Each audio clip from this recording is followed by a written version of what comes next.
Hello friends, मैं हूं शिफाली गिरधरवाल और आप देख रहे हैं कंसल्टीज। तो ये हमारी इनवॉइस सीरीज़ का यानी कि हमारी डॉक्यूमेंटेशन सीरीज़ का तीसरा वीडियो है। जीएसटी आने से पहले जीएसटी के लिए जितनी भी तैयारियां करनी है उसमें आपको हेल्प करना हमारी कोशिश है। तो इसी के लिए मैंने आपसे ऑलरेडी इनवॉइस के पूरे आइटम डिस्कस किए। साथ ही मैंने लास्ट वीडियो में आपसे जो हमारा रिसीट वाउचर है उसके सारे आइटम्स डिस्कस किए थे। आज मैं आपसे रिफंड वाउचर के आइटम्स भी डिस्कस करूंगी। सबसे पहले रिफंड वाउचर कहाँ पे इशू करने की रिक्वायरमेंट आएगी। जहां आपने रिसीट वाउचर इशू किया है वहीं पे आप रिफंड वाउचर इशू कर सकते हैं। लेकिन कब? अगर आपने रिसीट वाउचर इशू किया और बिना सप्लाई किए आपने पैसे वापस कर दिए तो फिर आप रिफंड वाउचर इशू करेंगे। यहाँ पे आपको एक डिफरेंस जरूर समझना है। अगर आपने सप्लाई कर दी तो आप रिफंड वाउचर इशू नहीं कर सकते।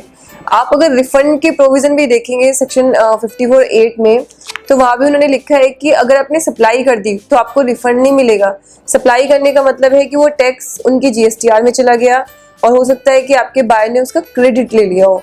उस केस में आपको क्रेडिट नोट इशू करना होगा, क्योंकि इनवॉइस के अगेंस्ट सिर्फ डेबिट नोट या क्रेडिट नोट इशू हो सकते हैं। सप्लाई होने का मतलब है कि आपका इनवॉइस इशू हो गया होगा। तो ये हम उस केस को कवर कर रहे हैं जहाँ पे मैंने एडवांस लिया और बिना इनवॉइस इशू किए यानी कि बिना सप्लाई किए उसको वापस कर दिया, तो वहाँ पे हम लोग रिफंड वाउचर इशू करेंगे। और मैंने आपको लास्ट सीरीज में बताया था कि जो आप अपनी स्टेशनरी प्रिंट करा रहे हैं तो आपकी इनवॉइस की अलग सीरीज हो गई, आपके रिसीट वाउचर की अलग हो गई। इसी तरीके से आप रिफंड वाउचर की आप एक अलग सीरीज मेंटेन कर सकते हैं। लेकिन उसके अंदर मुझे आइटम्स कौन कौन से रखने हैं, उसमें मुझे आइटम्स कौन कौन से मेंशन करने हैं वो मैं आज आपसे डिस्कस करूंगी। सबसे पहले name, address and GSTIN of supplier. अच्छा, इसको इशू कौन करेगा? जिसने रिसीट वाउचर इशू किया है वही रिफंड वाउचर इशू करेगा।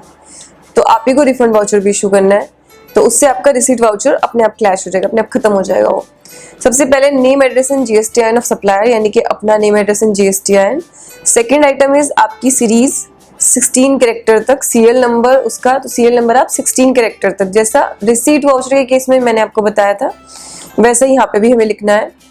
नेक्स्ट आइटम आपका डेट ऑफ इशू, उसके बाद name, address and GSTIN of recipient अगर वो रजिस्टर्ड है तो। Then number and date of receipt voucher ना, ये एक यूनिक आइटम हो गया जो बाकी किसी डॉक्यूमेंट में नहीं है, कि आपको number and date of receipt voucher issued in accordance with the provision of sub rule 5। Sub rule 5 जो हमारे इनवॉइस रूल्स का है वो रिसीट वाउचर को कवर करता है। अगर आप उसको लॉ की लैंग्वेज में देखना चाहते हैं तो हमारे पास रूल भी अवेलेबल है। आप सब्सक्राइब करके अपनी ईमेल आईडी ड्रॉप कर दें तो आपको ईमेल पे वो प्रोवाइड भी करा देंगे। तो ये हमारा नेक्स्ट आइटम था।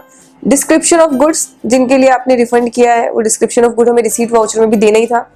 Then amount of refund made, यानी कि हो सकता है आपने 1 लाख रिसीव किए थे लेकिन आपने सिर्फ 50,000 रिफंड किए हों, वो आपको यहाँ पे मेंशन करना है कि आप कितनी अमाउंट रिफंड कर रहे हैं। Then rate of tax, amount of tax paid in respect of such goods और सर्विसेज। रेट ऑफ टैक्स आपको बतानी है और अमाउंट ऑफ टैक्स आपने जो पे किया।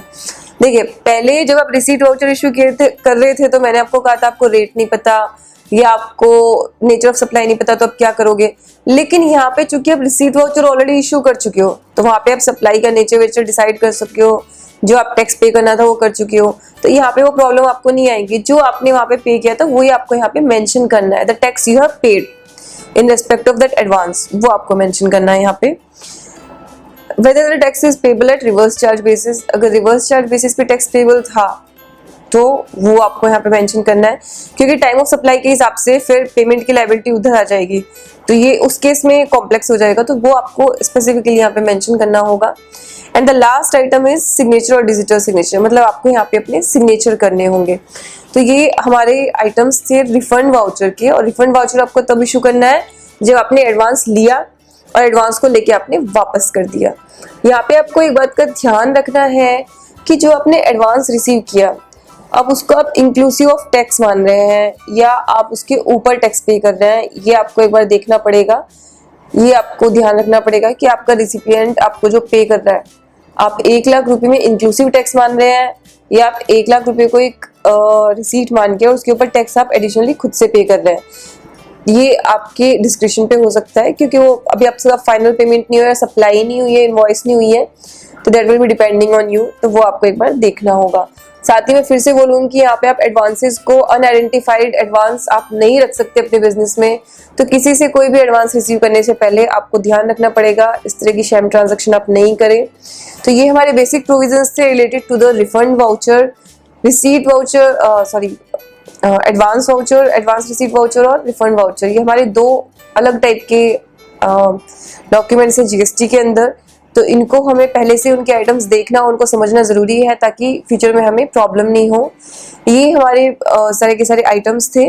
तो ये हम लोगों ने एक सीरीज में आपको सारे डॉक्यूमेंट्स के आइटम हम लोग एक बार डिस्कस करेंगे, ताकि जीएसटी आने से पहले आप अपने सारे इन्वॉइसेस और अपने सब स्टेशनरीज के साथ, अपने सारे डॉक्यूमेंट्स के साथ रेडी रहें। क्योंकि जिस दिन जीएसटी एप्लीकेबल होगा अगले दिन से आपको इन्वॉइसेस बनाने हैं, अगले दिन से आपको हो सकता है रिसीट वाउचर्स, रिफंड वाउचर्स आपको करने ही है। तो उसके लिए हम वेट नहीं करेंगे, तो अच्छा है कि हम लोग पहले से उसके लिए प्रिपरेशन करके रखें।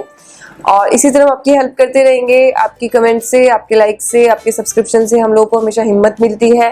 Thank you so much for watching our channel.